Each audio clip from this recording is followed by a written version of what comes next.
Welcome everyone to our latest creation, the Mazda 121 Shades Harlequin International Turn 6 Edition. Right here on the sunny Mornington Peninsula on a windy day, we have another project car, and what a car it's been. Now this is one of the most stupidest purchases I've ever made, and frankly, I've screwed this one up, but for your entertainment purposes, we'll be going on with this wonderful vehicle.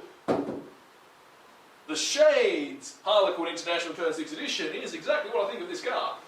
And this limited edition car comes with many features, such as no rear headrest, dents and dings as many as you please, and the pièce de résistance. And the pièce de résistance is 3 different colours on one side. Yes! And of course, why wouldn't you want that in your shit box? Now, this is an automatic. It also has some Bondo. I had to fill in some holes because it got sideswiped.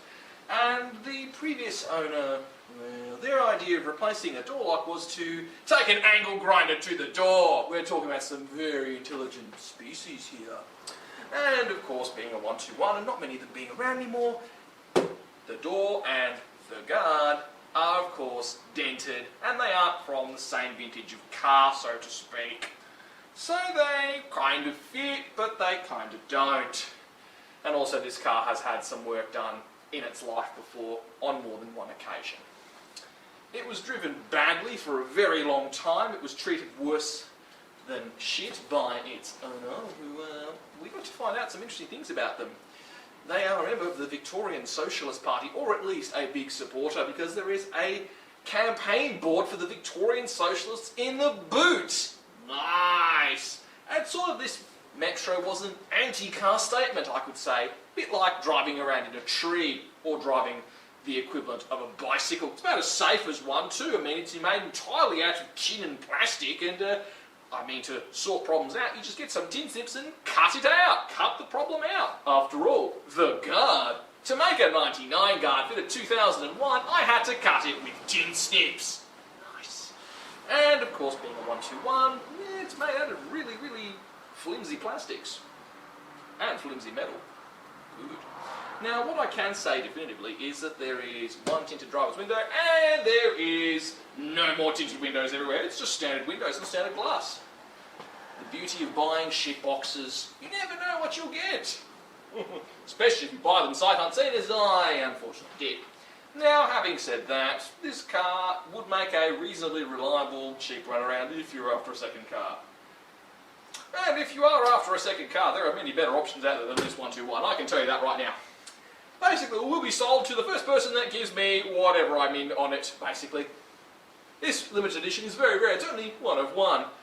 The Shades Harlequin International Turn 6 Edition is a very, very hot commodity. If you would like to drive around in a shitbox little Mazda that looks like it came from a cartoon. Or if you're a Gran Turismo fan like me and want to remember what it was like to drive the first car in Gran Turismo 1 and Gran Turismo 2, this is the car for you. Having said that though, in all fairness, the owner even gave us some optional extras, such as 5-cent pieces, some broken glass, the smell of mould and the smell of vape and discarded face masks. I mean, who doesn't want that? Now, one thing that is for certain, this car has a very special feature.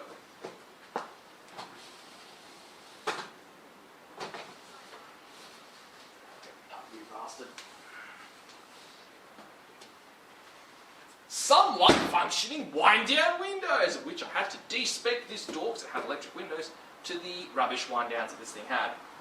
And I really do mean it is terrible. It's a funny bad car though. And of course, if you want to laugh at my misfortune, keep watching these videos about this car and to what happens next with it. Someone is interested in buying it. There are multiple interested buyers who will offer me what scrap value is for it, which I'm not interested in selling for that. And maybe somebody will get this. Maybe one day we will see the Shades Harlequin International Turn 6 Edition on the road, driving registered and roadworthy. Or we'll see it in a banger race. I'm not sure where it's going to go. Anyway, thank you for watching. If you want to see more stupid content with projects and boring cars and Euro trash and anything I can get my hands on to film, subscribe to 2 and 6 Garage.